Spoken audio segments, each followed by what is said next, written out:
Nous ne faisons plus de culture en Europe, nous gérons de la pathologie végétale. C'est-à-dire nous essayons de maintenir vivants des plantes qui ne demandent qu'à mourir tellement elles sont malades. Rien à voir avec l'agriculture. L'agriculture, c'est pas ça. L'agriculture, normalement, c'est cultiver des plantes saines. On ne mettait pas un pesticide en 1950 sur les blés en Europe. Il n'y avait pas un traitement fongique qui était appliqué. Maintenant, c'est au moins 3-4. Sinon, le blé, il est pourri avant d'arriver dans le silo. Donc il y a quand même une énorme différence, si vous voulez, au niveau. Mais ça se voit pas, parce que comme on a balancé les produits, et tiens, le blé, il est bien. Sauf que si il se casse la figure, alors parce que comme on met trop d'azote, il tombe. Vous avez dû voir dans les champs les blés qui tombent. Alors on met des hormones pour raccourcir les tiges, c'est pour ça que les blés sont bien plus bas qu'autrefois. Autrefois les blés faisaient 1,50 m. Maintenant ils font 60 cm parce que on les raccourcit avec des hormones pour. Alors ces hormones font avorter les arbres qu'il y a autour. Enfin c'est fait disparaître toute la flore parce que ça gêne la reproduction des dicotylédones. Enfin c'est un espèce de monde complètement strange quoi. Mais les gens le savent pas donc. Devant les champs. Autrefois les champs c'était plein de coquelicots, c'était il y avait plein d'autres espèces. Il y avait une biodiversité dans la.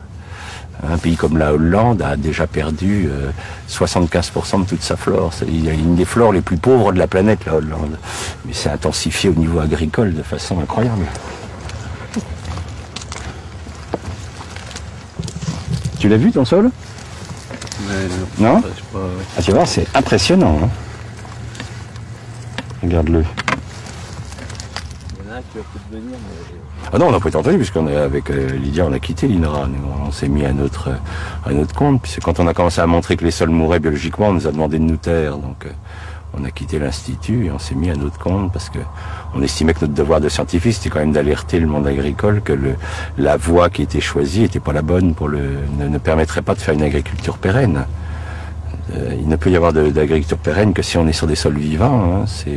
Le sol abrite 80% de la biomasse vivante. Hein. Donc si vous tuez, on en a tué 90%, c'est qu'on est en train de tuer tout ce qui est à la source de la vie. C'est quand même les microbes qui nourrissent nos plantes, qui font que nos plantes sont saines, sont nutritifs pour nous.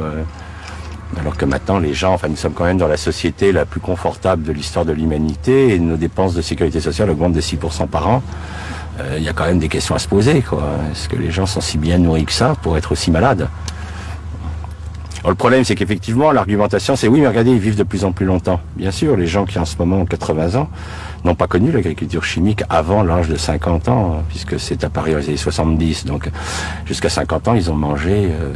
moi, je suis encore gamin du lait de vache qui avait du goût de lait de vache. Ça avait vraiment le goût de lait de vache, c'est pas le lait de maintenant. Donc c'est tellement récent dans l'histoire de l'humanité qu'on ne connaîtra les résultats réels et on s'inquiète puisque vous prenez la population d'enfants à l'heure actuelle en Europe, 17% des enfants sont obèses, donc on est en droit de se poser des questions sur cette qualité alimentaire. Le sol, c'est une vraie éponge. Donc, si je le gère mal, il est compact, il est serré, il se referme. Si je laisse la faune le retravailler, il va se souffler. C'est pour ça que quand vous marchez en forêt sur un sol, vous avez vu le côté moelleux du sol forestier, hein, parce qu'en fait, il est aéré par la faune, alors que le sol qui a été labouré, maltraité, il est complètement compacté, complètement resserré sur lui-même.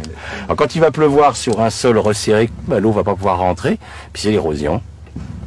Mais c'est plus facile d'accuser la pluie d'être responsable de l'érosion, des inondations, que de dire que c'est un système agricole qui a provoqué, hein, puisque les inondations que nous avons en ce moment, hein, depuis 20 ans, nous traversons les années les plus sèches depuis 3000 ans dans l'histoire de l'Europe, et jamais il y a eu autant d'inondations. C'est-à-dire qu'on a inventé, avec l'agriculture intensive, les inondations en période sèche, ce qui est très fort, quoi. Et les écologistes, à l'heure actuelle, se posent la question de savoir à quel moment c'est l'humanité qui commencera à s'écrouler. C'est-à-dire pour le moment, on a détruit 90% de notre biodiversité en Europe, ça va encore pour nous. Donc les écologistes disent, est-ce que c'est à 95% que le système va lâcher? Est-ce que c'est... On ne sait pas. La catastrophe du Crétacé est ridicule en comparaison de ce qui se passe en ce moment.